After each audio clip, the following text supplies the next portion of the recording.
I think I might be the first one to miss the deadline. It's like 9 o'clock right now. Anyway, it's happy Saturday morning.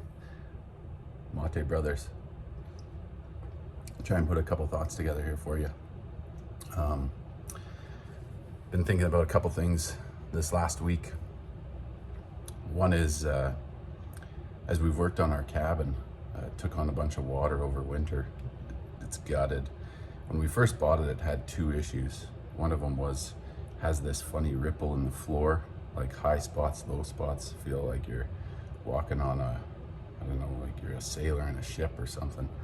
And then the other one is we would always get squirrels in the cabin. We never knew what was going on. Why is the floor like this? Why are we getting these squirrels?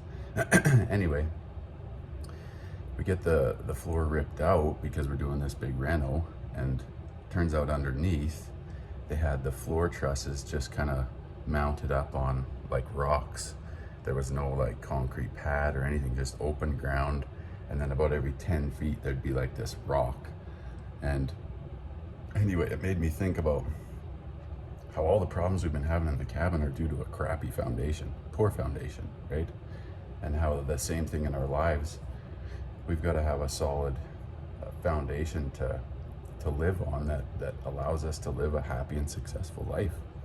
So anyway, it made me think a couple things. One was, what is it that I do that makes me, perform at my best or have my strongest foundation? And it's really three things. So when I'm eating good, like avoiding lots of sugar, lots of caffeine, that's number one. Number two, when I'm exercising regularly. And number three, when I'm studying. So studying talks, studying from good books, anything. If I've got a good routine of study going, I'm those three things together, I've got a solid foundation to live a good life off of. So I've been trying to get the kids into some of those same routines. Anyway, this is one of the books we've been reading together, The Monk Who Sold His Ferrari. And it's a good story, lots of life principles. I love reading books like this with the kids because it gets them thinking. Anyway, it just so happened that one of the paragraphs we read this week, and I'm going to read it to you, says, there is tremendous power in a ritual. Sports stars who eat the same meal or tie their shoes the same way before the big game are tapping into the power of ritual. Members of a church who perform the same rites, wear the same robes, are using the power of ritual. Even business people who walk the same route or talk the same talk before a big presentation are applying the power of ritual. You see, when you insert any activity into your routine by doing it the same way at the same time every day, it quickly grows into a habit. And so I love this ritual. I love the mate ritual and the rituals of being healthy, eating healthy, living healthy, exercising regularly, sharpening your mind, studying, always pushing yourself forward, progressing, improving. That's probably the number one thing I love about the gospel the most. And so that kind of, I guess, wraps up what I was thinking there. And then the second thought I've had lots this week was in the scriptures, we often hear the phrase or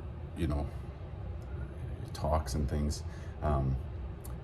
having eyes that see, ears that hear, and hearts that know and feel. I had a seminary teacher that would always grind this into us. He would tell us at the end of class, as you go out in the world and as you're getting all the things you're getting, make sure you get eyes that see, ears that hear, and hearts that know and feel.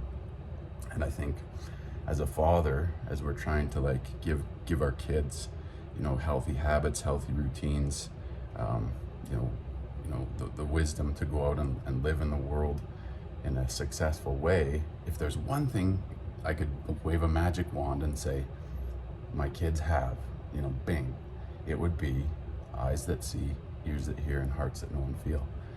And I think the last 2 years, those things have really been challenged. I think in a number of ways, it's been a bit of a battle to be able to see things properly, hear things and know what's true. And in our hearts, we've had to really rely upon that base or foundation to navigate ourselves through the chaos of the last 2 years. It's been an absolute difficult challenge. But anyway, those are my two thoughts. Happy Saturday morning. Probably went over time. I'm gonna have to sip on that nasty mate. Love you boys. Hope you have a great day.